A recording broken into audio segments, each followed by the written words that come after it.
Hi guys, welcome back to my channel. I'm Natalie if you've never seen my face before. As you can tell from today's title, we are going book shopping. I have not taken you guys on like a book shopping video in so long, and I used to do them quite a bit, so I thought today was perfect. It's like 4th of July weekend. It's really like kind of gross and rainy in Ohio. I figured let's just go to Barnes and use our day and spend our day wisely and go to Barnes and get some books. There's a couple books I have in mind that I want to get today, and we'll see if we can find them because they've kind of been sold out at stores when I go, but we'll see how it goes. But I figured I would just take you guys along on my little book shopping adventure today, and we'll see what we find, see what books we pick up, and just see what the vibes are today. Hope you guys are excited, and let's go to Barnes. Also, ignore the background because I just got back from a trip and I haven't quite unpacked, and I got a new bookshelf. I now have two. You'll see that eventually. I got a new bookshelf, so I was putting that together yesterday. So this room is kind of a mess, but I just wanted to show you guys my outfit really quick because I think it's cute. We have classic bow as always. My earrings are from TJ Maxx actually. This green button down is Princess Polly. This little flower tank top is Revolve. Jeans are Free People, and then shoes are a Christmas gift that I have never worn yet. They're from Gucci, but I'm excited to wear them. I feel like they look good with this outfit.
Okay guys, we made it back from Barnes. I bought more than I expected, but I got some good ones and ones I've been looking for, so that's how I'm justifying it. I just wanted to sit down and chat about the books I picked up today. The first one I picked up was Once Upon a Broken Heart by Stephanie Garber. I've heard Sarah talk about this a lot. It says, Evangeline Fox has always believed in true love and happy endings until she learns that the love of her life will marry another. Desperate to stop the wedding, Evangeline strikes a deal with the charismatic, immortal Prince of Hearts, but she soon discovers that bargaining with the Prince of Hearts is a dangerous game. He has plans for Evangeline, plans that will either end in the greatest happily ever after or the most exquisite tragedy. So this is a fantasy if you have never heard about it, but I've heard Sarah talk about this one a lot and she says really good things about it, so I decided to pick it up. I honestly haven't read a fantasy since I read A Court of Mist and Fury, so I figured this would be like a good one to enter into a different kind of world. So we'll see how I like this, but I'm very excited to have it because I've seen a lot of people talk about it. So we'll see how this is once I pick it up. But this is the first one I got. The next one I picked up is called The 7-Year Slip. I feel like this is a new release, I'm pretty sure, but I've seen this recently at Target and I actually picked it up the other day and almost bought it and then decided not to. And this was part of a buy one get one 50% off, so I just decided to go ahead and get it. So I'm not gonna lie, this one kind of confuses me on what it's entirely about. This is about Clementine West. Something like really bad in her life happens and she's a book publicist, so she kind of like buries her head in her work after this tragedy happens in her life. She ends up moving into her late aunt's apartment and she meets this guy that happens to be in the kitchen the first day she's there, but it says he lives 7 years in the past and she quite literally lives 7 years in his future. So I'm honestly not entirely sure what this whole thing is about, but I looked up on Goodreads. It had good ratings. It's a really bad habit I have when I'm in Barnes. It is what it is, and I looked it up and it does have good ratings, so I'm excited to read this. It sounds like different. I've never read anything like this, so I'm excited to pick it up eventually. But this is the second one I picked up. Okay, the next two are the ones I went in for specifically, and I'm very excited. Obviously, A Good Girl's Guide to Murder has been blowing up on TikTok. I want to say it came out like a couple years ago. I'm pretty sure there's supposed to be like a movie or something coming out, so maybe that's why it's getting big again. I've seen so many people talk about this and say so many great things, so I went in to get this one. I was a little scared they were gonna be sold out, but they did have a few copies left, so I picked this one up and there was like a whole shelf. I actually picked up the second one as well, and I was going to get the third one, but while I was looking at the books, this girl came up to me and told me that this is one of her favorite series, but she said to not get the third one because it ruins the whole thing. So if you have read these books before and you agree, let me know in the comments. I was gonna pick up the third one, but the girl literally came up to me and said, don't do it. It's one of my favorite series, but the third one ruins it. So I didn't end up getting the third one. I just got the first two, but I'm very, very excited to read this. I'm gonna pick this up probably my next read because I've been wanting to read it and I've seen so much about it, so I'm very excited to finally have this one. So this one is about a popular high school girl and her boyfriend ends up killing her and then he kills himself, but 5 years later this girl named Pip decides to look into it for a school project basically, and her own life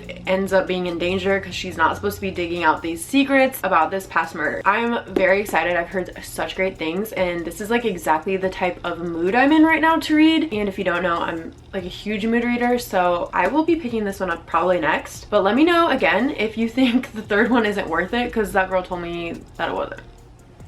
But I'm not sure. I don't even know if I'll like these two, but they sound great, so I'm excited to start them. We'll see how I feel about them. Maybe we'll do a little reading vloggy about it and we'll see how I feel. But these are the next two that I picked up today. And last but not least, I picked up A Court of Silver Flames. This is the 5th book in the ACOTAR series. I have the first 4 on my shelf and I really wanted to pick up this 5th one, so this will just look so great. I got a new bookshelf and I'm trying to kind of like fill it up and make it look perfect like my other one, so I wanted to pick this one up to add to the collection. Obviously most everyone knows about ACOTAR, so I won't go into this one, but this is the 5th book in the series and I've only read the first 2, but I will at some point be completing the series, so I just decided to pick this one up and start completing my collection of it. It's so pretty. I love the orange and I'm excited to get to it eventually. It's gonna be a while because I go in phases with fantasy where I don't always want to read it, but we'll get to it eventually and I'm sure you guys will know once I get to it. But this was the last book I picked up at Barnes today for my little shopping vlog. So those were all the books that I picked up today. I hope you guys enjoyed this. I haven't done a book shopping video in such a long time and I know you guys like them, so let me know in the comments if you want me to do more of them, because I always love shopping for books and that gives me an excuse to do them. But I love you guys so much. Thank you so much for watching and I'll see you guys in my next video.